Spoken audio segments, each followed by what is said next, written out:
Hey friends, welcome to today's video. So in today's video, I wanted to share with you about the 8 things that you should know about if you're deciding to move to Australia. I think that these 8 tips are really helpful for anyone that is interested and wanting to move to Australia. So whether you're interested in exploring the beautiful opportunities that it is in Australia, the climate, the lifestyle, whatever that you're looking for, I will explore that in today's video, and let's jump right into it. But thinking about moving to Australia, there's a lot of pull and pull factors and pull and push factors.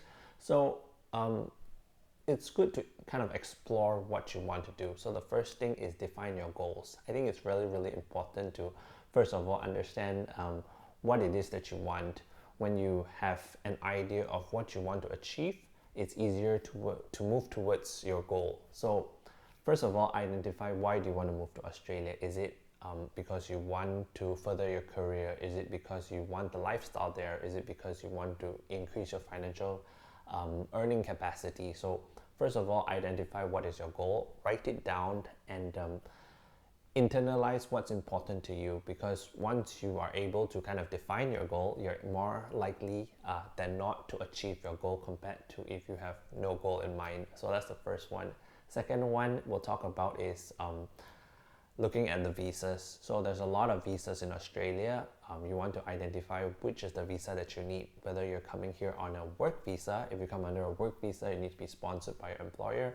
If you come under a backpacker's visa, there's a work and holiday visa that you need to explore.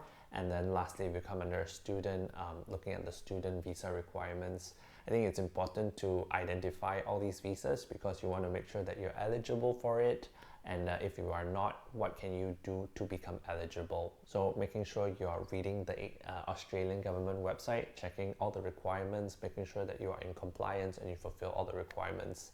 The third thing let's talk about is in terms of looking at your budget, so your finances. Finances is really important because you want to identify whether you're able to afford coming to Australia. So depending on what your goal is, whether you're studying a course for 3 months, you would likely need less money compared to if you're doing a 2 years backpacker visa, or if you plan to work here, you might need more money.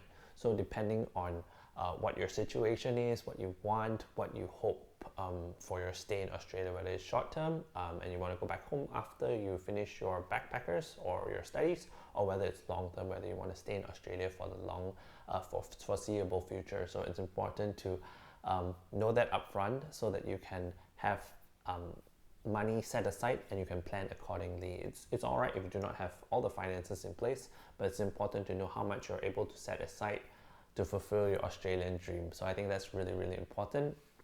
The next one let's talk about is doing your English test. So regardless of depending on which country that you come from, oftentimes they would require you to do the English test.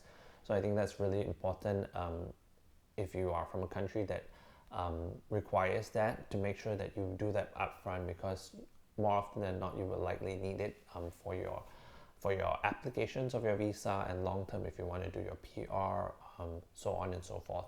So in Australia you need to do the standard visas, the standard English requirements, which is either IELTS, TOEFL, or Pearson. So just looking into all the English language requirements, making sure that you have the proper paperwork, getting all your documentation in order. So if you're looking at a job, making sure that you have all your certifications ready with you, making sure that you have your resumes ready with you.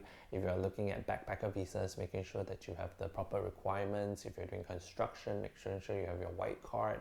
If you're doing students, making sure you have your academic qualifications, your referrals from your universities, making sure all your documentation's in place so that when you actually do the submission, the application is a smooth process because you have all the information prepared beforehand. So preparation is key. And then the next thing let's talk about is insurance. So insurance is very important because wherever you are, you would need to, because as a foreigner coming to Australia, you would need insurance. So depending on what type of coverage you want, some people want a basic coverage, some people want a premium coverage. So identifying what coverage you require is quite important. so that you are able to make sure that you fulfill the requirements of the visa, as well as if any medical emergency happens, you have the financial capacity to get through that difficult situation through your insurance coverage. So basic coverage is roughly under 100, so between $70 and upwards. You can definitely search around. How you do that is you look at websites, you Google the best insurance provider, the rates, and check how much is the coverage. If you're a student, you can check the overseas health student coverage as well. Just making sure that you fulfill all the requirements and that you have insurance, because that's really important for a foreigner coming into Australia. So just want to highlight that. And the next one let's talk about is climate and lifestyle. So depending on what's important to you, because I think different cities in Australia offer different perks, offer different benefits. So if you want an area that has a warmer climate, more beaches, I would say look at Perth, look at Sydney, because those cities are definitely advantageous in terms of the weather, in terms of the lifestyle, in terms of the beaches. It's beautiful. If you want cities that have more culture, have more arts, museum, cafes, coffee culture, look at Melbourne. Melbourne has a lot of these wonderful culture, heritage, and a lot of exhibitions, museums, a lot of culture.